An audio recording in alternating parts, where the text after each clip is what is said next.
Muy bien amigos, ahora vamos a realizar una pequeña exploración de datos para visualizar justamente el comportamiento de la base de datos que tenemos, a fin de exportar correctamente el comportamiento o la data que realmente deseamos visualizar a futuro. Y bueno, en primera instancia vamos a emplear la función denominada min, que se sujeta a la media muestral o promedio. Ubicamos aquí media muestral o promedio. Recordemos que la media muestral o promedio vendría a ser sencillamente la sumatoria de todos y cada uno de los valores dividido para el tamaño muestral. Es decir, si tenemos por ejemplo una matriz unidimensional, es decir, un vector de 1, 2, 3, 4, ¿cierto? La media muestral o promedio estaría representada de la siguiente manera. Ubicamos media y sería sencillamente la sumatoria de todos y cada uno de estos valores, 1 más 2 más 3 más 4, todo esto de aquí dividido para el tamaño muestral n. ¿Cuál es mi n? El n vendría a ser igual sencillamente al número de valores en donde está actuando la media o promedio, que en este caso vendría a ser 4, porque tenemos 1, 2, 3, 4 valores. Sería entonces dividido para 4. Esa es la definición más sencilla que podríamos tener en la media o promedio muestral. Valga la redundancia, es lo mismo. Entonces, ¿qué es lo que nosotros detallamos en esta instancia? Bueno, lo que nosotros queremos detallar es justamente todo el promedio de la última variable que se denomina GSI. Entonces ubicamos aquí GSI, ¿cierto? Data igual a qué. Entonces, lo que yo estoy diciendo a R es sencillamente que me saque o que me calcule la media muestral o promedio de la variable o de todos los valores que se encuentran sujetos o arraigados a la variable denominada GSI, ¿cierto? ¿Y qué data o base de datos vamos a utilizar? Justamente la que estamos creando aquí, Squid. Claro, porque GSI pertenece a dicha base de datos denominada Squid. Entonces sería data igual a GSI. Nos ubicamos al final y presionamos Control Enter, ¿cierto? Ahora, por supuesto, aquí nos equivocamos, no es GSI, es Squid. Perfecto, ahora sí. Nos ubicamos al final y presionamos Control Enter. Y bueno, suelen haber ocasiones en las que R no lee de manera idónea la variable que se encuentra a simple vista con el nombre de GSI. Es la que tenemos aquí, GSI, cuya data o base de datos a emplear vendría a ser justamente la que tenemos aquí, Squid. Cuando eso sucede, que sí suele pasar, y mejor que me haya pasado a mí para darle a usted la respuesta conveniente, hacemos lo siguiente.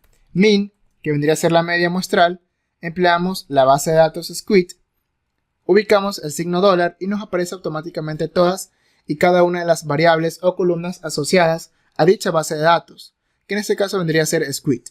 Ubicamos GSI, nos ubicamos al final de la línea de comando y presionamos Control Enter.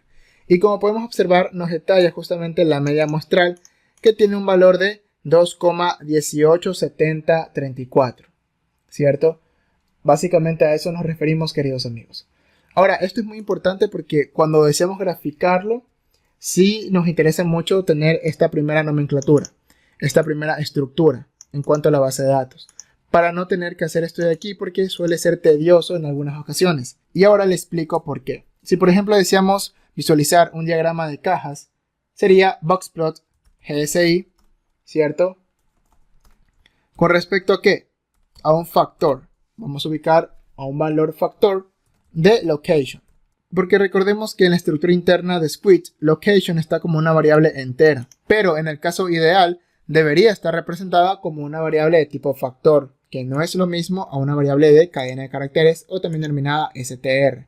No es lo mismo, ¿cierto? Un string, no es lo mismo. Pero en este caso, tranquilamente para modificarlo, cambiamos, ubicamos factor, location y data vendría a ser igual a ¿qué? A Squid. Nos ubicamos al final de la línea de comando y presionamos Control Enter. Y observamos que esta estructura en cuanto a la data es muy similar a la que ya habíamos tratado de emplear anteriormente. Pero en este caso afortunadamente sí nos salió. Ubicamos Zoom para poder visualizar la data. Y aquí tenemos justamente el GSI, que vendría a ser un promedio en cuanto a una variable cualquiera. En cuanto a la ubicación, en factor, no está en forma numérica como tal o como se encuentra originalmente la variable denominada location, ¿Por qué? Porque recordemos que esto de aquí podría ser tranquilamente 1, 2, 3, 4, que me detalle justamente los puntos cardinales, norte, sur, este y oeste. Puede ser de esa manera. Es decir, cuando una variable me detalla una codificación, en este caso los puntos cardinales, puntos de llegada, puntos de arribo, o cualquier otra cosa que exprese no necesariamente un valor numérico, sino una codificación, una cantidad o un valor, ya no se debería comportar esa variable como un mero número o como un número cualquiera. No, debería comportarse como como una variable como tal, como una referencia, ¿cierto? A eso nos referimos.